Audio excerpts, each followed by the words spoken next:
She looked at me a second too long, long enough for me to forget what I was supposed to say. It was late, the house unnaturally still after my friend left for the night. Just me and her. His mother. She leaned against the counter, one hand around a glass of red wine she hadn't touched, her other hand brushing at her hair like it needed adjusting, though it didn't. Everything about her looked already set in place. I should have said goodnight. I should have left. But instead, I sat there at the kitchen table, pretending to check something on my phone, pretending I didn't notice the way her eyes flicked toward me now and then, quiet but sharp.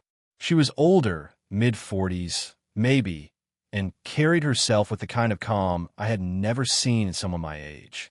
But underneath that calm was something restless, like she wasn't used to having anyone notice her this closely. "You're quiet tonight," she said finally, her voice low, carrying across the space like it didn't want to disturb the silence, but couldn't help itself. "I guess," I mutter, my throat dry. She smiled, small and knowing, the kind of smile that made it impossible to look away. "Guess," she echoed, tilting her head. I shifted in my seat. My hand brushed the table, too close to where hers rested. Not touching, but almost. The distance between us felt charged, like if I moved an inch closer, I'd cross a line I didn't even understand. Her perfume lingered in the air, soft, warm, with something faintly floral I couldn't name. It wasn't heavy, but it wrapped around me, made the room feel smaller. Or maybe it was just the way she was looking at me. "I've known you since you were a kid," she said, softer now. Her eyes dropped for a moment, almost guilty, then lifted again.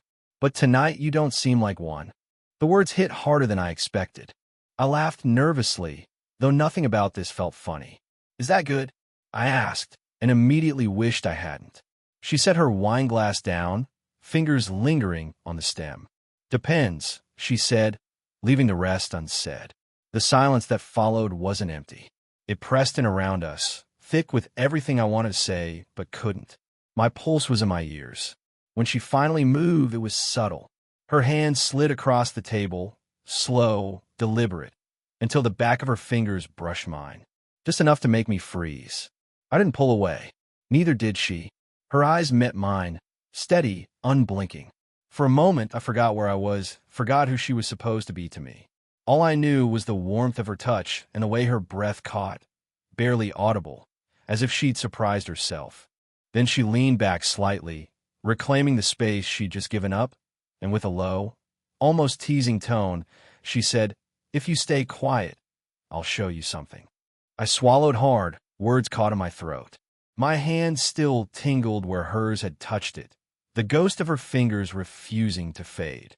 The house seemed to hold its breath, and just as I opened my mouth to ask her what she meant, there was a sound, footsteps creaking upstairs. Both of us froze, her eyes flicking toward the ceiling, then back to me. Her lips parted, like she was about to say something, but didn't. Instead, she just held my gaze, her silence saying more than anything she could have spoken. The footsteps upstairs faded, and the silence returned, heavier now, as if the house itself knew something had shifted. She reached for her wine again, but her hand trembled slightly before steadying. I noticed. I shouldn't have noticed. "You don't usually stay this late," she said after a moment, her tone careful, like she was drawing a boundary and erasing it in the same breath. "I didn't plan to," I admitted. "It just feels different tonight." Her eyes narrowed faintly, curious but cautious. "Different how?" I didn't answer right away. My throat was tight, and when I finally looked up at her, she was already watching me, waiting. She was beautiful in a way that felt dangerous. Not the kind of beauty that asked for attention, but the kind that refused to fade even when she wanted it to. I knew bits of her story from my friend, the fragments people let slip when they think no one's really listening. Divorced years ago. A few relationships that never lasted. A job she buried herself in. Loneliness, though no one ever said the word out loud. Maybe I saw it because I recognized it. "You ever regret things?" I asked suddenly, surprising even myself. Her lips pressed together. She set her glass down carefully, like the question had weight. "All the time," she said finally. Her voice was steady, but her eyes flickered with something unguarded. I nodded, pretending to understand, though I wasn't sure if I really did. My regrets weren't like hers. Mine were about things I hadn't done yet. Hers seemed carved into her already. She shifted closer to the table, and when she leaned forward, her arm brushed against mine. It was nothing. It was everything. Heat climbed up my neck, but I forced myself not to move away. "You're staring," she said quietly, without looking at me. I blinked. "I didn't mean to." "Yes, you did," she cut in, her mouth curving just slightly. "But I don't mind." The air between us thickened. I could hear the hum of the refrigerator, the faint ticking of the clock on the wall, but it all blurred behind the sound of her voice and the space she was closing. She reached out, almost absent-mindedly, and let her hand rest on my shoulder. Light, barely there, but her fingers lingered, sliding slowly down to the edge of my sleeve before pulling back. I felt the absence as much as I felt the touch. "People would talk," she said softly, as if reminding herself. I nodded. "I know. Your friend," she trailed off, shaking her head, not finishing the thought. The words hung there, unspoken but sharp. Still, she didn't move away. She was close enough now that I caught the warmth of her breath when she exhaled, and it brushed against my cheek like a secret she didn't mean to share. Neither of us said anything for a long time.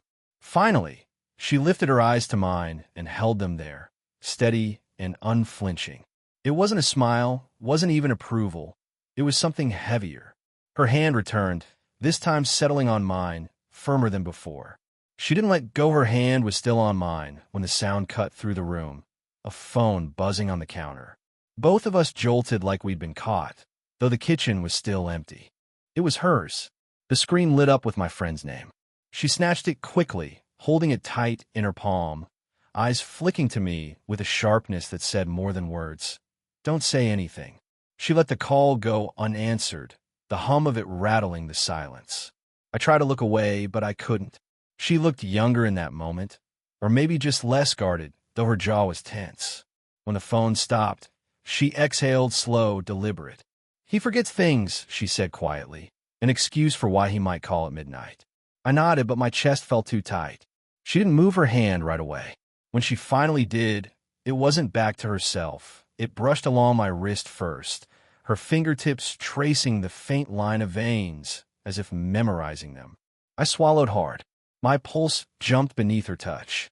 "This is wrong," she murmured, but her voice didn't sound certain. "I know." My voice cracked slightly. "Then why?" She cut me off by standing, moving around the table slowly, her eyes never leaving mine. I stayed frozen in my chair as she stopped right beside me, close enough that I could smell her perfume again, layered now with something warmer. Her skin, her breath.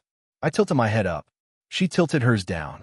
The air between us narrowed into nothing but a breath, a pause too long to mean nothing. "You shouldn't look at me like that," she whispered. "I can't help it." Her lips parted slightly, and for a second the world shrank to just that distance between us, an invisible thread pulling tighter. My body leaned forward before I realized it. Instinct, need, something I couldn't name. Then, the creak of a floorboard overhead. We both jerked back, the spell snapping. She pressed her palm flat against the table, grounding herself. Her breathing was uneven like mine. Upstairs, nothing followed. Just silence again. She laughed under her breath, a small, broken sound. "You see? This is why it can't happen." But the way she looked at me contradicted every word. Her eyes lingered too long. Her body stayed too close. I stood, slowly, closing some of the distance she had tried to create. "Then why aren't you walking away?" Her lips trembled, not with fear, but with restraint. She reached out, almost unconsciously, and adjusted the collar of my shirt, her knuckles brushing my throat. That single touch sent a rush through me sharper than any kiss. "I don't know," she said softly. Neither of us moved after that. We just stood there in the kitchen, a breath apart, bound by everything we weren't supposed to want, yet unable to step away. The house was too quiet again. Every creak in the walls, every shift in the pipes seemed to press the silence tighter around us. She was still standing close, fingers grazing my shirt collar as though she hadn't realized she hadn't let go. I finally spoke, my voice lower than I meant it to be.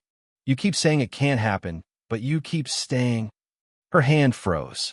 Her eyes lifted, sharp, searching mine like she wanted me to take the words back. But I didn't. She stepped closer instead, so near I could feel the warmth radiating off her body. She didn't touch me. Not yet, but her breath reached me, brushing my cheek, stirring the air between us like an unfinished thought. "Do you have any idea," she whispered, "what it would mean if we crossed that line?" "Yes," I said too fast, my chest tight. "But I don't care." Her lips parted, her composure faltering for the first time. She shook her head, but the gesture was weak, undone by the way her hand lifted, hovering before it finally threaded through my hair, slow, deliberate. The touch set every nerve on fire. "Don't," she murmured, but her voice was almost tender, not warning. I leaned into her touch. "Then tell me to leave." Her eyes flickered, what with something she didn't want me to see. Instead of answering, she let her hand slide down, tracing the side of my face. Her thumb lingered just beneath my lower lip. My breath caught. The clock ticked behind us, each second too loud, but I couldn't hear anything but her breathing. She was so close now that the fabric of her blouse brushed against my arm when she leaned in. My pulse hammered.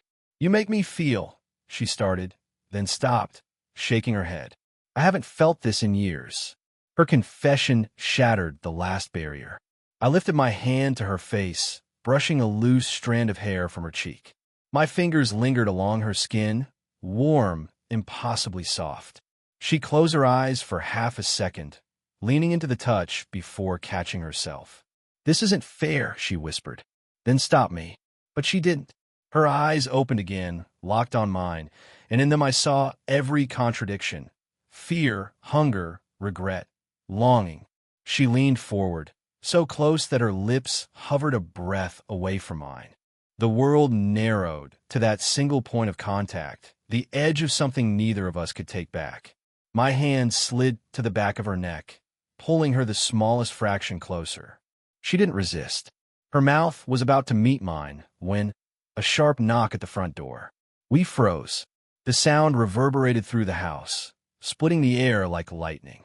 Her eyes widened, panic flashing across her face. But she didn't move away.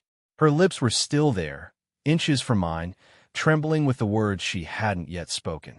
The knock came again, sharper this time. She stepped back at last, pressing her palms against the counter as if steadying herself. My chest ached at the distance. I started toward the door, but she caught my wrist. Her grip was firm, almost desperate. "Don't," she whispered. The knock stopped. Silence. Then footsteps retreating down the porch. Her hand slid from mine slowly, her skin warm even after it was gone. "That was him," she said under her breath. I froze. "Your son." She nodded, eyes darting to the door like it still held his shadow. "He forgets his keys sometimes." He must have." Her words broke apart. She dragged a hand through her hair, trembling slightly. My pulse hammered. "Do you think he saw us?" She didn't answer. Instead, she leaned back against the counter, eyes closing, chest rising and falling too fast. The weight of it pressed down on both of us, the risk, the line we were balanced on. "I can't let him know," she said finally, her voice rough, almost breaking. "Do you understand what that would do?" I wanted to say yes. I wanted to promise I'd protect her. But something in me cracked open instead. "He already knows," I said quietly. Her eyes snapped to mine. "What?" I swallowed hard. "He told me once that you were lonely, that you deserved better than the guys you dated. He didn't say it like a joke. He said it like he was worried about you. And my voice faltered. I think he knew I noticed you too." Her lips parted, stunned. A flush crept in her cheeks, not just embarrassment, but something deeper, exposure. "Maybe you shouldn't have told me that," she whispered, shaking her head, though she didn't step away. Now I can't unhear it. The space between us snapped tight again. She brushed past me suddenly, moving toward the table, but her shoulder grazed mine as she did, an electric touch that lingered long after she had turned her back. "I've spent years keeping people at a distance," she said, her voice low, almost shaking. "And now this. You." She turned, facing me again, her eyes wet but fierce. You have no idea how dangerous this is. I stepped closer, slowly, unable to stop myself. Then why do you keep letting me in? She didn't retreat this time. She trembled, but stood her ground, every muscle pulled tight with conflict. Her hand lifted, half against her will, until it hovered near my chest. She pressed her palm there, over my heart. It was racing, betraying me. We stood like that, her hand trembling against me, my breath shallow, the air between us vibrating with everything unspoken. Finally, she whispered, "If we do this, there's no going back." I covered her hand with mine, holding it there against my chest. I don't want to go back. Her hand was still pressed to my chest, her fingers trembling under mine. I could feel her hesitation in every small shake of her body, but I could also feel the heat she wasn't hiding anymore. We stood there, so close that I could see the fine lines at the corners of her eyes, the faint trace of lipstick worn down by the night. The nearness made the air heavy, too thick to breathe. "I should stop this," she whispered, though her voice cracked on the word should. "Then stop it," I murmured back. She didn't move. I stepped closer, just enough that the edge of her blouse brushed against my shirt, the soft slide of fabric against fabric amplifying everything we weren't saying. My face was inches from hers, my breath mingling with hers. Her eyes closed for a heartbeat, like she was surrendering to the moment, then opened again, fierce and searching. "You don't know what you're asking for," she said, softer now, as if the words themselves were afraid of being spoken. "Yes, I do." My voice was low, certain in a way I hadn't been all night. "I've never been more sure." Her lips parted, her breath shaky. She lifted her hand from my chest to my jaw, fingertips tracing along the line of my face. That single touch pulled me closer, her thumb brushing the corner of my mouth. My body leaned into hers without thought, instinct guiding what reason wanted to deny. And then she kissed me. It wasn't rushed, wasn't desperate at first. It was slow, deliberate, as though she needed to test the weight of it, to know if crossing this line would ruin us or save us. Her lips lingered on mine, trembling, but once I kissed her back, the restraint began to crack. Her hand slid into my hair, pulling me closer, while mine found her waist, feeling the tremor in her body beneath the fabric. It was raw, messy, not perfect. Our teeth almost clashed, her breath uneven, my hands unsure where to rest, but it was real. When she finally pulled back, her forehead rested against mine, both of us breathing hard. Neither of us spoke at first, caught in the silence that followed, a silence thicker than words. She was the one who broke it. "We can't pretend anymore," she whispered. "No," I said, shaking my head against hers. "We can't." Her fingers still held onto my shirt, gripping it like if she let go, I might disappear. Her eyes searched mine, wide and unguarded now, stripped of every layer of denial she'd carried all night. "This changes everything," she said. I smiled, faint but certain. That's the point. For the first time, she didn't argue. She didn't pull back. She just closed her eyes, leaned into me again, and let the weight of the choice settle between us. There was no going back, and we both knew it. We stayed there in the kitchen for a long time, holding on to each other as though the world outside had gone quiet just for us. Her breath steadied against my cheek, slower now, less frantic. The panic from before had softened into something calmer, heavier, real. I felt her body ease against mine, the stiffness draining from her shoulders. She let out a breath that sounded almost like surrender. Not defeat, but release. "You're still shaking," I whispered. "So are you," she answered, her lips brushing the words close to my ear. It made me smile, small, unsteady. My hand slid down her arm until I found her fingers. She didn't resist when I intertwined them with mine. Her hand was warm, her grip firm, as if she'd been waiting for someone to hold her like this without letting go. The silence stretched again, but it wasn't suffocating anymore. It was full of what we'd admitted, what we'd risked. Finally, she pulled back just enough to look at me. Her eyes searched mine the way they had all night, but now they were softer, stripped of their defenses. "You're too young to know what this could mean for you." I shook my head. "I know enough to know I don't want to walk away." Her lips parted as if to argue, but no words came. Instead, she just pressed her forehead to mine, closing her eyes. That small gesture, the weight of her skin against me, the warmth of her, said more than anything else could have. For the first time, she let herself rest there. "You'll regret this one day," she murmured. I squeezed her hand tighter. "Then I'll regret it with you." That broke something in her. A soft laugh, shaky but real, slipped past her lips, and when she opened her eyes again, they glistened with something I hadn't seen before: peace. She leaned in and kissed me again, not rushed, not uncertain this time, but slow and grounding. It wasn't about hunger now. It was about choosing together, fully aware of what it meant. When we parted, she rested against me, her head on my shoulder.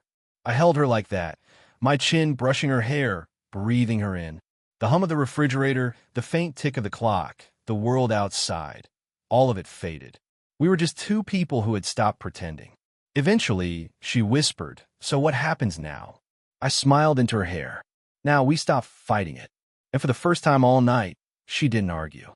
She just tightened her grip on my hand, as though sealing the promise. The kitchen light glowed warm around us, soft and forgiving. Nothing about this was perfect, but it was real, and real was enough.